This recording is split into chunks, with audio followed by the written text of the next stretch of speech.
नमस्कार दोस्तों, पीसीएस गुरुजी में आपका स्वागत है। दोस्तों, आप में से बहुत सारे ऐसे लोग हैं जो नौकरी करते हैं, जॉब करते हैं या फुल टाइम हाउसवाइफ हैं। आपके अंदर पीसीएस बनने की, एग्जाम क्रैक करने की बहुत सारी इच्छा भी होती होगी, कोशिश भी करते होंगे, बट एग्जाम क्रैक नहीं होता। ठीक है, आपको लगता है कि बहुत पढ़ना पड़ता है और उस पढ़ने के चक्कर में आप बुक्स भी ले आते हो, कोशिश भी करते हो, एनर्जी भी देते हो, बट एग्जाम क्रैक नहीं हो पाता, यहां तक कि सिलेबस का कंप्लीट नहीं हो पाता। दोस्तों, आज की वीडियो में ना मैं आपको एक तरीका बताऊंगा, जो तरीका मैंने अपने लिए इस्तेमाल किया था आज से कुछ 10 साल पहले। और चूंकि मेरे पास भी बहुत कम समय था, क्योंकि मैं ऑलरेडी लेट स्टार्टर था, शादी वादी हो गई थी, बच्चे हो गए थे, उसके बाद स्टार्ट किया था, कुछ ऐसा समीकरण बन गया था। लेकिन कुछ एक ऐसी चीज जो मैंने पकड़ी वहां पर आज 10 साल पहले, जिसने मुझे बहुत कम समय में रिजल्ट दे दिया।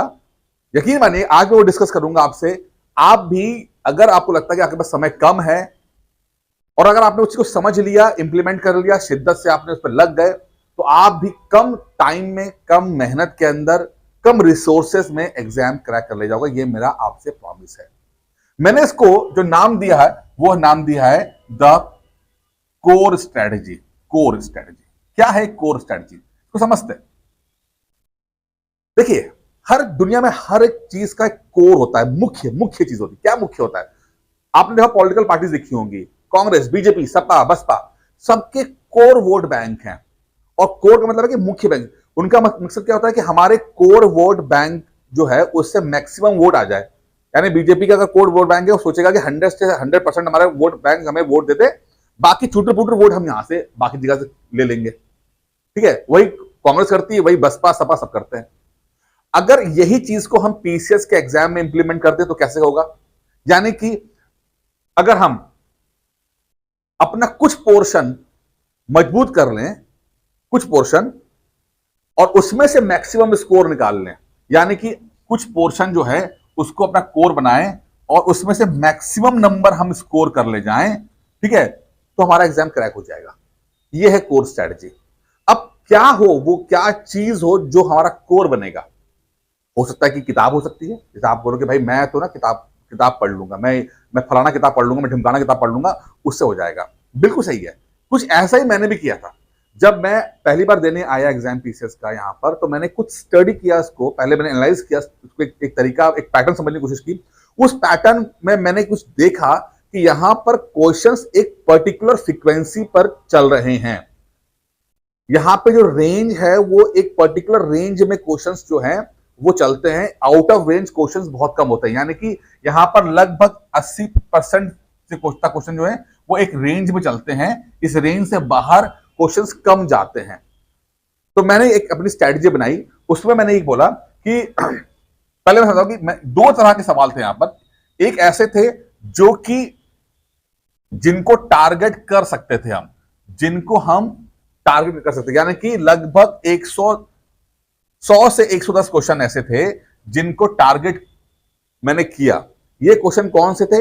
ये वो क्वेश्चन थे जो जिनकी पर्टिकुलर रेंज में आते थे, यानी कि जो किताबें अवेलेबल थी मार्केट के अंदर, जो रिसोर्सेस अवेलेबल थे, सवाल वहीं से आ रहे थे। चाहे वो पीवाईक्यू के रूप में हो, चाहे वो नॉर्मल किताबों के रूप में हो, यानी कि स्टडी मटेरियल के रूप में वो चीजें अवेलेबल थी, इजिली अवेलेबल थी, हम पढ़ते थे उसको। वैसे तो बहुत कुछ अवेलेबल होता है, लेकिन एज अ स्टूडेंट, एक नॉर्मल स्टूडेंट के रूप में वो किताबों में अवेलेबल था। तो मैंने इनको पहले टारगेट किया 100 से 110 क्वेश्चन के बीच में। और मैंने 3 किताबों को इसको एक बनाया मैंने परीक्षा वाणी का बेस बनाया। मैंने कहा भाई देखो, पहले तो ना अब परीक्षा वाणी का मतलब क्या है कि पूरा जीएस कवर करने की कोशिश की मैंने, कि थ्योरी की वाइज कवर करने की कोशिश की। पीसीएस के लिए, यूपी पीसीएस के लिए परीक्षा वाणी किताब बहुत अच्छी रही, अभी भी ठीक है, उस समय बहुत अच्छी हुआ करते थे। ठीक है, साथ मैंने चीज देखी कि घटना चक्र भी क्वेश्चन रिपीट कर रहे हैं, तो मैंने कहा घटना चक्र भी पकड़ लो। ठीक है, और करंट अफेयर्स के लिए मैंने परीक्षा मंथन पकड़ लिया। बस परीक्षा मंथन, 3 चीजें। जीएस के लिए परीक्षा वाणी, पीवाईक्यू के लिए घटना चक्र, और करंट अफेयर्स के लिए परीक्षा मंथन। और मैंने चीज देखी कि यार मैक्सिमम चीजें ये कवर कर लेगा। अगर रिपीट आएगा तो घटना चक्र से रिपीट आ जाएगा, और थोड़ा सा थ्योरी पूछ लिया तो परीक्षा वाणी कवर कर लेगी। मैंने कोशिश की कि भाई किसी भी तरह से ना, जो किताबों में दिया गया, मेरे पास जो किताब है उसमें से क्वेश्चन गलत नहीं होना चाहिए। बस दैट्स इट। मेरा टारगेट था कि इससे गलत, इसका मतलब कहता है कि जो 110 क्वेश्चन पूछे जा रहे हैं मैक्सिमम मुझे यहां से खींचना है, क्योंकि 110 क्वेश्चन जो है वो इन तीनों किताबों में से आ जा रहा था उस समय। ये बात 2015 की बात बता रहा हूँ, 15-16 की बता रहा हूँ।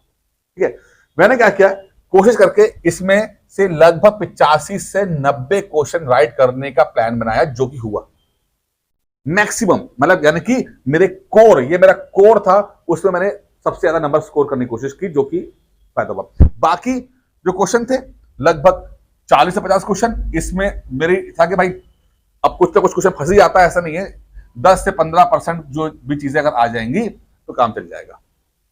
मतलब 10 क्वेश्चन, 15% नहीं क्वेश्चन। ठीक है, मुश्किल सवाल, इसका मतलब ये नहीं होता कि आपको आता नहीं है, कभी कभी आप उसे आप क्लिक कर जाता है, लेकिन मैंने फोकस इस पे कम किया, इस पे किया, तो 90 प्लस 15 क्वेश्चन, 15 मतलब 20 कर लीजिए, हो जाता था, मोटा बता रहा हूं, तो 90, 95, 100 के आसपास, 100 क्रॉस कर जाता था तो प्री निकल जाता था। उस समय का वक्त है जब कट ऑफ वगैरह नहीं हुआ, सॉरी नेगेटिव नहीं हुआ करता था, तो 100 के आसपास जो है कट ऑफ बनता था। और इस स्ट्रेटेजी को मैक्सिमम मैंने इसमें से कवर किया, इसमें से ठीक ठाक सा कर लिया, बाकी कुछ तुक्का लगा हो गया। ये था कोर स्ट्रेटेजी, हमने किसी पे तो दाव खेला, किसी पे, यानी इन 2-3 किताबों पे दाव खेला जिससे कि काम बन गया। लेकिन अगर इसी चीज को आज के संदर्भ में लेकर आएंगे, यानी कि 2026 के संदर्भ में कोर स्ट्रेटेजी आएगी, तो कैसे करेगी? क्या ये वर्क करेगी उस समय की? नहीं, आज वर्क नहीं करेगी। क्यों नहीं करेगी? 2-3 कारण है। पहला कारण, रिपीट सवाल अब कम हो गए, रिपीट सवाल की मात्रा कम हो गई। अभी भी घटनाचक्र इंपॉर्टेंट किताब है, बट घटनाचक्र 2022 के बाद से नंबर ऑफ क्वेश्चन जो पूछे जा रहे हैं घटनाचक्र से कम हो गए। अब 40-50 सवाल पूछे जाते हैं, पहले 90-100 पूछे जा रहे हैं, अब 40-50 पूछ रहे हैं। 40-50 से एक सिलेक्शन नहीं होना, लेकिन पढ़ना जरूरी है। अगर आपने पढ़ा नहीं है, पढ़िए, बिल्कुल पढ़िए, पढ़ना चाहिए, बट डिपेंड नहीं होना, डिपेंड नहीं होना। पढ़ना जरूरी है बट डिपेंड नहीं होना। समय चेंज हो गया भाई, 10 साल हो गए। अब क्या चाहते हो कि 10 साल में वही स्ट्रेटजी काम करेगी? नहीं काम करती है। समझिए इस बात को, ग्रो अप, थोड़ा समझिए, थोड़ा सा अपने आपको रियलिटी में रखिए अपने आप को। ठीक है, कुछ तो अभी भी बोलते हैं कि वो लूसेंट पढ़ लो। अरे भाई लूसेंट भी अच्छी किताब है, मना नहीं कर रहा, बट सफिशिएंट नहीं है। आने को 30-40 क्वेश्चन वहां से भी आते हैं, लेकिन 30-40 से आपका सिलेक्शन नहीं होगा आपका। ठीक है, घटनाचक्र नहीं आ रहा। ठीक है, तो अब आपको परीक्षा मंथन आउटडेटेड हो गई है, परीक्षा मंथन बिल्कुल ही आउटडेटेड हो गई है। आज नहीं, 4 साल पहले आउटडेटेड हो गई। 2020 के बाद मैंने रिकमेंड करना छोड़ दिया इसको। परीक्षा वाणी एक अच्छी किताब है, मान लेते हैं, बट यहां पर भी सफिशिएंट नहीं रह गई है। यहां इस अब रेंज, क्योंकि एग्जामिनर की रेंज बढ़ गई है भाई। एक चीज बताओ, अगर आप चैट जीपीटी से पढ़ रहे हो, आप एआई यूज कर रहे हो, तो एग्जामिनर एआई यूज नहीं कर रहा। आपके लिए मोबाइल इंटरनेट के माध्यम से पढ़ाई आसान होगी, तो एग्जामिनर के लिए आसान नहीं हो गई है। तो एग्जामिनर भी तो समाज से ही आया हुआ है, वो कहां से आएगा? ठीक है, तो उसका भी एक्सपोजर बढ़ गया है, उसका भी तरीका बढ़ गया है, उसके पास भी ज्यादा चीजें अवेलेबल हैं। समझिए इस बात को। ठीक है, इसीलिए जो स्ट्रेटजी मेरे लिए हेल्पफुल हो गई थी यहां पर इन किताबों से, अब आपके लिए नहीं होगी। अब क्या करोगे? तो यहां पर जब मैंने देखा, तो मैंने एक चीज देखी कि बजाय किसी किताब के ऊपर फोकस करने के, बजाय किसी किताब के ऊपर फोकस करने के, हम टॉपिक के ऊपर फोकस करते हैं। हम टॉपिक के ऊपर फोकस करते हैं, ये समझते हैं। हम किसी किताब पढ़ेंगे, बट किताब को खत्म करना पर्पस नहीं है। ये नहीं कि लक्ष्मीकांत पूरी खत्म करें हम बैठ के 1000 पन्ने की किताब, स्पेक्ट्रम पूरी खत्म करें 200, 500, 600 पन्ने की किताब, नहीं, ऐसा नहीं है।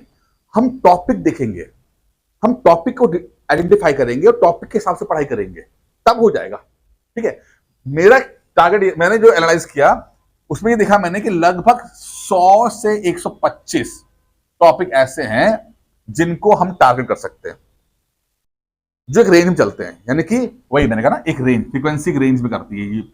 लगभग 100-125 टॉपिक ऐसे हैं जिनकी फ्रीक्वेंसी एग्जामिनेशन में आ जाती है। यानी कि अगर इसको हमने टॉपिक कर लिया, इसको हमने ठीक से पढ़ लिया, इसको हमने कोर बना लिया और इसमें से हमने मैक्सिमम स्कोर कर लिया, यानी कि अगर 100 टॉपिक पूछा जा रहा है, ठीक है, अगर मान लो 100 क्वेश्चन आ गए, तो इसमें अगर हमने 80 क्वेश्चन हमें राइट कर दिए, सिलेक्शन हो गया हमारा। तो इसको अपना कोर बनाना है, तो 100 टॉपिक को हम पकड़ लेते हैं। अब 100 टॉपिक कौन से हो सकते हैं? अगर आप पिछले 5-6 साल के एग्जामिनेशन को देखेंगे, उसको एनालाइज करेंगे, बाकी एग्जाम यूपीएससी के एग्जाम को भी देखेंगे, उसमें एनालाइज करेंगे, मिल जाएंगे आपको, दिख जाएंगे। थोड़ी सी पार्किंग एरर होनी चाहिए, मिल जाता है आपको, समझ में आता है कि हाँ एग्जामिनर किस रेंज में जा रहा है। जैसे मैं एक छोटा एग्जाम्पल दूं कि जब हमारे टाइम पे जब हम एग्जाम देते थे, इलेक्ट्रॉनिक्स के बारे में सवाल नहीं पूछते थे, आज इलेक्ट्रॉनिक्स में सवाल पूछे जाते हैं, ये एआई में पूछे जाते हैं। तो ये आपको समझना पड़ता है कि क्या चीज है। तो टॉपिक के ऊपर रहता है, और मेरा मानना है कि अगर हम टॉपिक कवर कर लें, और जैसे मान लीजिए कोई टॉपिक है, लेट्स सपोज कोई टॉपिक है फंडामेंटल राइट्स, फंडामेंटल राइट्स जो है इंपॉर्टेंट है। अब इसके ऊपर हम क्या करेंगे, इसके ऊपर हम मान लेते हैं कि हमने कहा कि भाई हम ना परीक्षा वाणी से पढ़ेंगे, बहुत अच्छी बात है। हम जो है लक्ष्मीकांत को भी देख ही लेंगे, बहुत अच्छी बात है, ठीक है। हम घटना चक्र को भी देख लेंगे, बहुत अच्छी बात है, ठीक है। तो हमने एक पर्टिकुलर रेंज कवर कर ली, यानी कि हमने अपने आप को मैक्सिमम रेंज दी कि हाँ भाई कवर कर लेते हैं, हम तैयार हैं। रिपीट पूछोगे तो रिपीट के लिए तैयार है, नया पूछोगे तो नए के लिए भी तैयार है, कोई दिक्कत नहीं। फैक्ट्स पूछोगे तो फैक्ट्स के लिए भी तैयार है, हम तैयार हैं। तो कुछ इस तरह से पढ़ेंगे। अब हर टॉपिक के लिए तो आप 4 किताबें नहीं पढ़ सकते ना, हर टॉपिक, लेकिन कुछ टॉपिक के लिए तो पढ़ सकते हो, कुछ टॉपिक के लिए तो पढ़ा जा सकता है। बस कहानी यही है, सबके लिए नहीं पढ़ना। 100 टॉपिक के तो ढंग से कवर कर सकते हैं ना। तो यही है कोर स्ट्रैटेजी, कि आप एक अपना कोर बनाएं, कुछ टॉपिक्स को पकड़ें, पिछले साल के 2, 4, 5 साल के क्वेश्चन पेपर को एनालाइज करें, उसमें से कुछ क्वेश्चन पे टॉपिक्स निकालें, और फिर जो है उस पर मेहनत करें, और उसमें कसम खाएं कि इसमें क्वेश्चन पूछा गया कोई क्वेश्चन गलत नहीं होना चाहिए, चाहे वो यूपीएससी के लेवल का भी हो, चाहे वो फैक्चुअल लेवल का हो, एसएससी लेवल का हो, चाहे रेलवे के लेवल का हो, क्वेश्चन गलत नहीं होना चाहिए। ये जब स्टडी बनेगी, और सिर्फ 100 टॉपिक पे, सिर्फ 100 टॉपिक के बाद, बस ज्यादा नहीं, बहुत कम समय लगेगा। आप देखेंगे कि जो आप इतना समय दे रहे हो, ये स्ट्रेटेजी आपका बस इतना समय खाएगी आपका, बस। क्योंकि आप फालतू काम अब नहीं कर रहे, अब फालतू के टॉपिक्स पे आप ध्यान नहीं दे रहे। अब मान लो आपने लक्ष्मीकांत किताब ली, तो क्या सारे लक्ष्मीकांत के सभी टॉपिक उतने ही इंपॉर्टेंट जितने की कुछ टॉपिक होते हैं? नहीं, कुछ ऐसे जो छोड़ना है, हमें छोड़ दो भाई, क्या दिक्कत है। क्वेश्चन अगर आना होगा तो आ जाएगा, कर लेना, एक आधा बार पढ़ लेना। लेकिन जैसे फंडामेंटल राइट्स हो गया, अब उसको मतलब 10 बार पढ़ोगे, तो क्या मतलब कोई रैंडम टॉपिक जो होगा उसको भी आप 10 बार पढ़ोगे? नहीं पढ़ पाओगे, इतना टाइम नहीं है आपके पास। पढ़ना चाहिए पर पढ़ नहीं पाओगे। तो फंडामेंटल राइट्स को 10 बार पढ़ लिया, कोई नॉर्मल टॉपिक को हमने 1 बार, 2 बार पढ़ लिया, 3 बार पढ़ लिया, बस दैट्स इट, खत्म, टाइम का मैनेजमेंट हो गया। अगर इस स्ट्रेटेजी से आप काम करोगे तो आपको 100% आपको जो है सफलता मिलेगी। अब इस टॉपिक को, इसको लेकर अगर आपके अंदर में मन में कुछ बात है तो मुझसे बात कर सकते हो। आप चाहो तो इस नंबर पे मुझे आप कॉल कर सकते हो, ठीक है। बात कीजिए, इस टॉपिक पे डिस्कस करिए। बाकी कमेंट बॉक्स में आप मुझे लिखेंगे, मैं रिप्लाई करूंगा। इज्जत से पूछेंगे, इज्जत से जवाब दे दूंगा आपको मैं, ठीक है। लेकिन आप में से कुछ ऐसे लोग हैं जो मेरे इस कॉन्सेप्ट को समझ चुके हैं, और वो कहते हैं सर जी मैं समझ में आ गया, बहुत बढ़िया, आपकी बात मुझे पल्ले पड़ गई है, बिल्कुल सही बोल रहे हो। लेकिन प्रॉब्लम ये है कि सर मेरे पास टॉपिक का भी सेंस नहीं है, इतना एक्सपीरियंस नहीं है। तब मैं क्या करूंगा भाई, एक काम करो, चुपचाप सरेंडर कर दो, समर्पित हो जाओ। जब कुछ समझ में ना आए ना तो सरेंडर कर देना चाहिए। यूपीपीसीएस का 2026 के लिए एक कोर्स है, प्री प्लस मेंस के लिए। अगर कुछ समझ में नहीं आ रहा ना तो ज्यादा दिमाग मत लगाओ, बस पढ़ाई पे ध्यान रखो, सारी जिम्मेदारी मेरी रहेगी, ठीक है। जो मैंने स्ट्रेटेजी बताई है, स्टडी मटेरियल, लेक्चर, वीडियोस, आपका डिसिप्लिन, रिवीजन, सबकी जिम्मेदारी मेरी है, ठीक है। उसको करना है तो आप करो, 9919-521-555 पे कॉल करो, मुझसे बात करो, कोर्स आएगा। इसकी फीस 4,999 पूरे कोर्स की, प्री प्लस मेंस की कोर्स की फीस की है।